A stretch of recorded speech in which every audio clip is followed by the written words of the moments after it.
Now, travelling from Land's End to John O'Groats by bus doesn't sound too bad. It's a roomy way to take in the view, maybe have a nap along the way.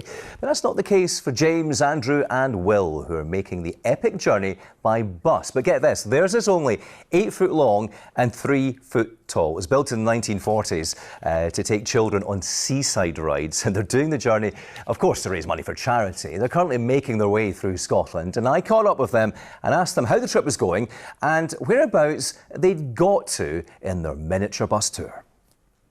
We're just south of Inverness now. We're on day 7 of our little bus big ride adventure. We've had an amazing time so far.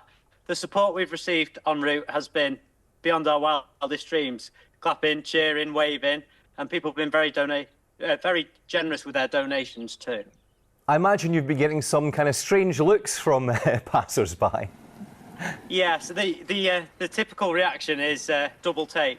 We drive past and then they look again and smile and wave, and it's quite funny watching that from the support vehicle behind us. Tell us first of all why you have a miniature bus. How is it in your possession? So our family as a hobby have restored and collected vintage buses since we were nippers. When we used to go with our dad and granddad to shows, we saw the occasional one and made no secret of how much we loved them. And one Christmas, our dad turned up with one. He managed to get one for our family. It's been in the family about 15 years now.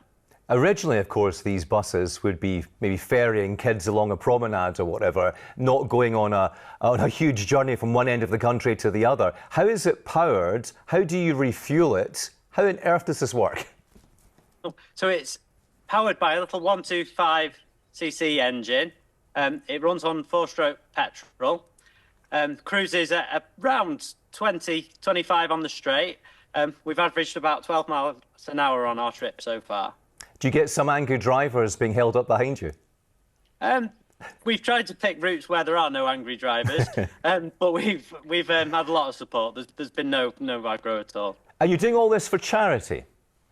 Yes, we've chosen 3 very special charities. They are the Hope House Children's Hospice, the MPS Society and the Children's Society, who predominantly help poorly and struggling children and their families. They are amazing in the work they do. So it's all for a great cause. Tell me finally about the challenges. Has it been quite tough? Yes, it's been tough in terms of keeping going. But the weather's been on our side, luckily. We had a rainy, drizzly day in Cornwall on day 1. But after that, we've been very lucky, and we've particularly enjoyed riding through the Scottish countryside. I mean, the views behind us are breathtaking. Yeah. And we're very lucky in many respects that we can do this. But we're also lucky to be raising money using our special little vehicle.